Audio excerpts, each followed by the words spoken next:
안녕하세요. 예성년들의 말씀과 가르침을 알아보는 천국의 니캉네캉입니다. 오늘은 칼이 칼집에서 때를 기다리듯 빛을 감추고 어둠 속에서 힘을 기른다는 의미의 도광양회에 대해서 알아보고자 합니다. 아직까지 저희 채널을 구독하지 않으신 분은 지금 바로 붉은색 구독 버튼과 좋아요를 클릭해 주시면 노출에 큰 힘이 됩니다.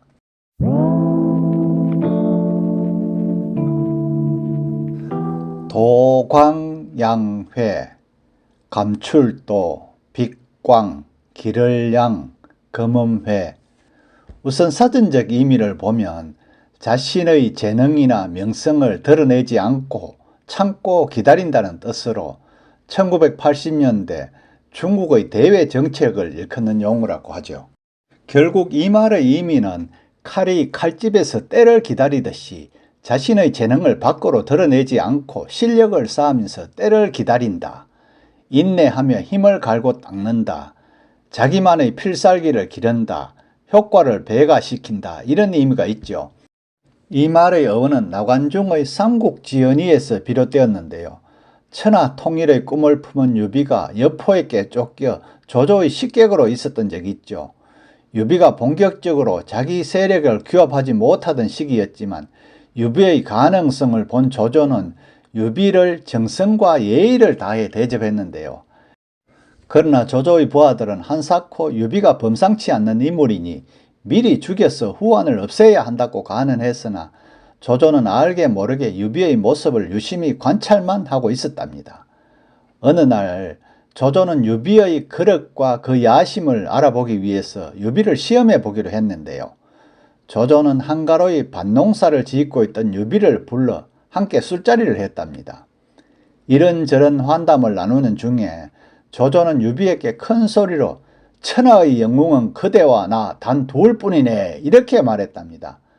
유비는 이 말을 듣자마자 깜짝 놀라 숟가락을 땅에 떨어뜨렸고 때마침 그때 천둥과 번개가 치자 사시나무 떨듯이 더더욱 두려워하기 시작했답니다. 조조는 이러한 유비의 모습을 유심히 관찰한 후에 유비는 그릇이 작아 도저히 천하의 영웅이 될 자격이 없다 이런 확신을 해버리고 유비에 대한 경계심을 풀었다고는 하지만 훗날 이것은 조조가 경계심을 풀도록 일부러 몸을 낮춘 유비의 계책이었음이 드러났죠. 만약 이때 유비가 조조 앞에서 졸장보의 모습을 보이지 않고 영웅의 모습을 보였다면 분명히 유비는 조조에게 목숨을 잃었을 것이죠. 위기를 넘긴 유비는 조조에게 천하의 뜻이 없는 것처럼 처세하지만 실력이 길러질 때까지 도광양회하여 결국 훗날 적벽대전에서 조조를 크게 물리쳤으며 결국 한중왕이 되었고 위촉오의 삼국분할에 성공하고 초광이 되어 조조와 중원의 패군을 다투게 되었답니다. 이 말은 근대 정치의 정책에 인용되면서 더욱 널리 알려지게 되었는데요. 중국의 덩샤오핑은 1980년, 81년에 화거평이 총리직과 주석직을 연달아 내놓으면서 실권자가 되었는데요. 수많은 공산주의 이론을 포기하고 시장 경제를 수용하여 혼합시키고 시장을 개방하였는데 이는 이념의 문제가 아니라 나라가 문제였다고 하죠. 경제대국을 꿈꾸며 고시하던 중국의 덩소평이 당시에 일본 제철소를 방문하여 이나야마 시장에게 우리에게 한국의 포항제철과 같은 제철소를 지어줄 수 있나요? 이렇게 물었답니다. 그러자 이나야마 시장은 그것은 불가능합니다. 중국에는 한국의 박태준이 없기 때문입니다. 이렇게 말했답니다. 그러자 덩소평은 그럼 중국이 박태준을 수입할 수 없을까요? 이렇게 했었다는 유명한 일화가 있답니다. 그만큼 덩소평은 시장 경제를 표방했다고 할 수 있죠. 그리고 또 흑묘백묘론, 즉 검은 고양이든 흰 고양이든 쥐를 잡는 고양이가 좋은 고양이라는 실용주의 경제 노선을 지향했다는 것이 바로 그것이랍니다.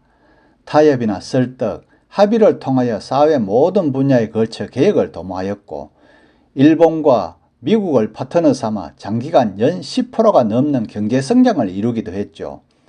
덩소평은 개방과 경제발전이란 두 가지 선물을 중국에 안겼는데요. 사오지만 중국은 마침내 세계 2위 경제대국이 되었다고 하죠. 이때 그의 외교 방침이 바로 도광양회였다고 하는데요. 아직도 중국의 외교 정책 기저에 도광양회가 깔려있음을 볼 수 있답니다. 결론적으로 검은 고양이든 흰 고양이든 집안 잡으면 장땡이라는 흥묘백묘론의 실용적 사관을 가진 덩소평은 1981년 중국의 제6차 5개년 개발계획 때 스탈린을 버리고 박정희식으로 선회했답니다. 즉 스탈린식 수입 대체 정책으로는 13억 중국 인구를 먹여 살릴 수가 없음을 깨치면서 도광양회를 기치로 내걸고 박정희식의 수출 중심 정책으로 돌아서 오늘날 시진핑이 대국 골기라는 중국몽을 꾸기에 이르렀다고 합니다. 그래서 그 후부터는 어찌 하나로 중국 정책을 대변할 수 있으랴 하고 후진따오는 평화를 유지하여 우뚝 서자라고 하였다고 하죠. 또한 시진핑은 할 일은 주도적으로 하자 이렇게 중국몽을 내세운답니다. 미국과 수평적 관계를 형성하거나 패권 국가로 자리하겠다는 야망이 도사리고 있죠. 한 나라가 추구하는 이상으로 아직 오만을 부리지는 않지만 많은 제재와 경계 대상이라 할 수 있겠죠. 공교롭게도 우리는 세계 3대 경제대국에 둘러싸여 있다고 합니다. 미국의 경제 규모는 우리의 13배에 달하고 중국은 9배, 일본은 1.5배라고 하죠. 적어도 일본에 앞설 때까지는 경제발전에 매진해야 한다는 것이 우리들의 생각이겠죠. 큰 소리 친다고 해결될 일이 아니고 최고가 되어 축배를 들어도 늦지 않으니 서두를 필요는 없겠죠. 코로나19도 그렇고 경제개발도 그렇고 수출도 그렇죠. 단순한 수치로만 가지고 수출과 경제가 좋아지고 있다. 코로나19도 곧 종식될 것이다. 이렇게 말했다가 옛날 사람들이 말하는 입이 보살이다라고 여론의 못매를 맞은 적도 있죠. 국민을 기만하기 위해서 기저효과는 생각하지 않고 단순한 숫자로만 국민을 기만하는 것도 엄연한 범죄 행위랍니다. 솔직하고 진솔한 내용을 국민들에게 알려줄 필요도 있다고 하는 거죠. 잘난 일이라면 내가 지금 당장 홍보하는 것보다는 훗날 역사가 증명하고 훗날 세대가 알아주는 것이 올바른 역사를 평가하는 길이죠. 그러나 옛날 한때는 자기 PR 시대라는 말이 유행했죠. 때로는 자기를 알릴 필요도 당연히 있으리라 생각되지만 요즘은 말은 똑같은데 의미가 달라졌다는 이야기가 있네요. PR 시대, 즉 피할 것을 아는 시대로 바뀌었다 한답니다.